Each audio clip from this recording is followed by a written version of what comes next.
Hello, you insouciant long pigs. It is I, Samovis G1, coming at you on this fucking freezing 18th of January. Oh, it's fucking freezing. Anyway, so you might see my breath in this video. Anyway, as per your eyes, you can see we are doing Generation 1 Micromaster Autobot Hothouse. And here he is. So, it's complete as well. So, we've got the base, we've got the figure, we've got the ramp, we have the instructions, and we have the box. So firstly, we're going to take a look at the box, because I don't usually have a G1 box, but when I do, I like to show it off. So we've got the image of the, the box art there. You've got the image of the figure itself. He's got the same colour ramp as that, to be fair. I don't know if mine is the wrong ramp or not, I'm not sure. It's got this at TFN. Yeah, these are the 89 boxes, which are little robot points are a little bit what's the word? Just look at the basic sort of stuff, the start, change, finish, the image of the toy on the side there, and then you got the rather awful bloody box art on the back. These weren't as good as previous years.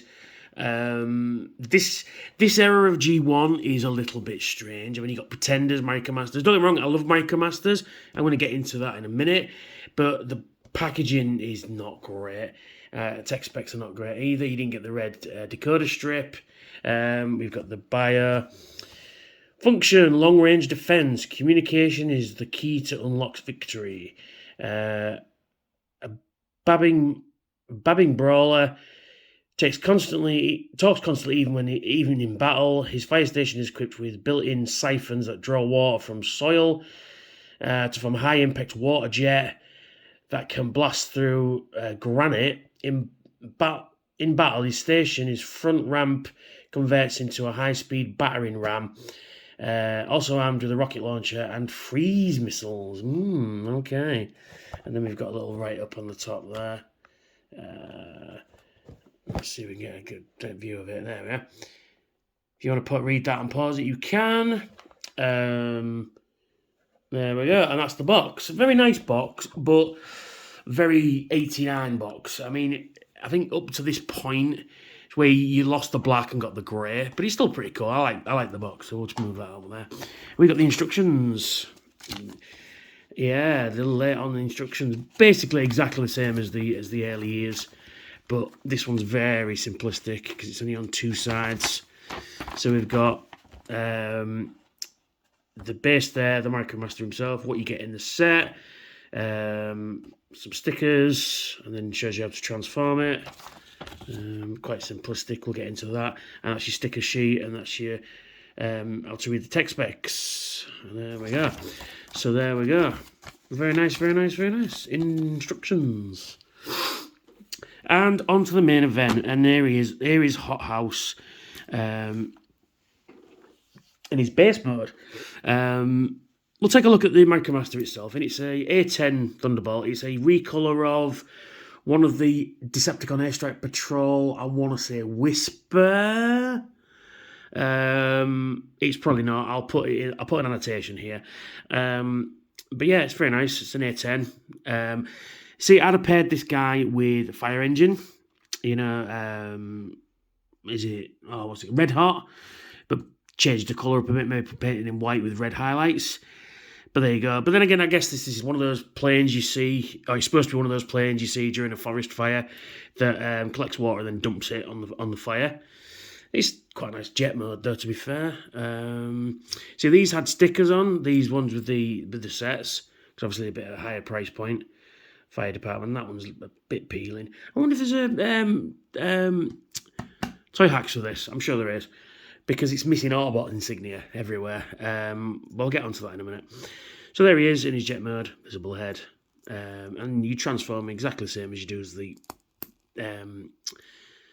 Airstrike Patrol. You pull his legs down, pull them up, push that back, and there he is, his robot mode, and he's very cool. Let's take a closer look at his El Bonso there.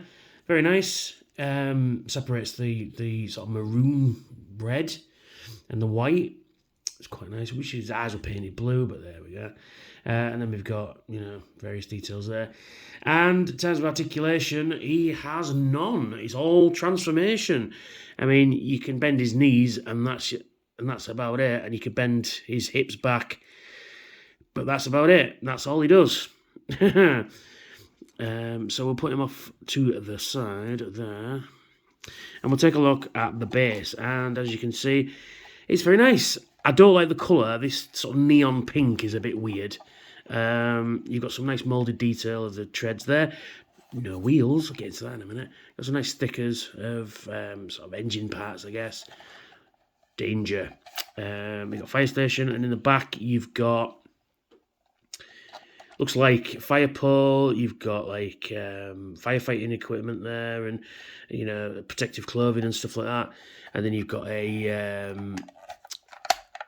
an opening door there, so you could put a Micromaster in there, and that just closes back up thus. And then you could get your Micromaster. You can walk along it like that, or you can park on there, but he's not going to fly. You can get your Micromaster ramp, and then you can place it on there and connect him to another base, or Countdown, or any other transformer has one of those, like Star Convoy has those as well. Because the Japanese would double down on the old Micromasters, which is great, because Micromasters, it's like, they missed the trick here. Little figures, big adventure, because you've got you've got a tiny little figure and you've got a tiny little base there. It's why the Mighty Max and the Polly Pockets did so well back in the 90s, because they were like a little contained little play set, which is quite nice. So, let's get on to it. Let's transform this guy. So, we take this blue section here, and we rotate that round like that. We take this section, and we rotate it back like that. We reach in here, and we rotate this out. And then we pull out what will be the giant water cannon, I think he said. And then we pull down the old battering ram, thus. And there it is in vehicle mode. It's not too bad, actually, in vehicle mode. But this horrible sort of orangey pinky, and this neon orange does nothing for the aesthetics, But like I said, no wheels, so you can't roll it. It slides okay, but you can't roll it. It'd be nice to have wheels in the bottom. Got the stamp on there. What's it say? 1989. I was 9. Fucking hell. Yeah, I mean, it's lacking detail on there. You got some nice moulded detail. Let's move this out of the way. On there, you've got like, I think that's supposed to be like an entry hatch. You've got some diamond plate going on there. It'd be nice to pick this out. No Autobot insignias anywhere. But when I get some repo labels from Toy Hacks, I'm going to put an Autobot badge on there, or maybe there. And you can get a Hothouse, transform him again. You can transform him into robot mode, and you can place him in there. And you got the cannon there. And the cannon articulation, the cannon can move up and down, and that's about it. You can move, I guess you could move the battering ram up and down, but that's more for transformation. It's not too bad. It's just what this needed, and I think this can be said about the other Micromaster bases as well. Not the larger ones that are ships and stuff like that. Like the Japanese call it the Thunder Arrow. You know the one I mean. That one. These one, Ground Shaker is another one. Just a little less of these colours, these horrible oranges, and more. It'd have been better if it was yellow or blue or grey even. But yeah, it is what it is, isn't it? I guess it's 30 odd years old. So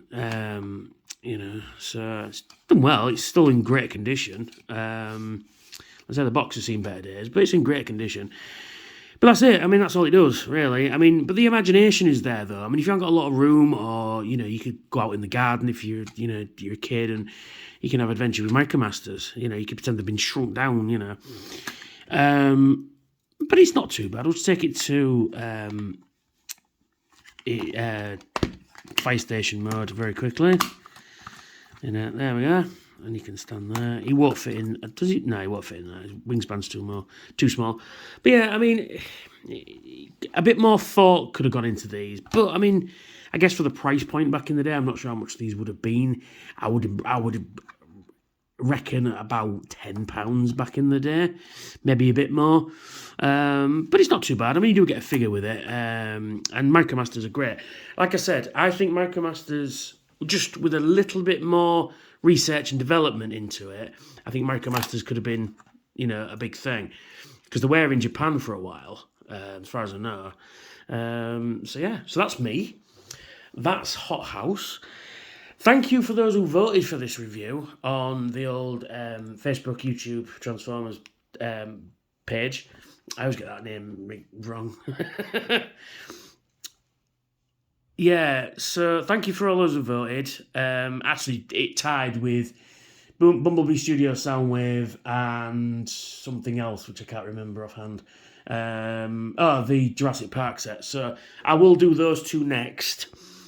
And there we go. So, thank you for taking the time to watch my review. If you like what I do, please like, share, and subscribe. And hit that notification. Well, I'm 747 subscribers. Let's try and make 1,000 before TFN. Please, it's not long to go. If you do watch my videos, please hit that subscribe. It helps the algorithm and stuff like that. Check out my other videos. I should have some more reviews there. And I have a Patreon up here. So please check out my Patreon. There's some cool rewards up there. And if you think you can, if you're in a position to help out the channel, why not donate as little as £1? You can have your name in the credits. And a big shout out to all my Patreons. You've stuck with me all this time, and I appreciate it so much. So thank you very much. So I will catch you all very soon for another review. So, falling down. So, thank you, and bye for now.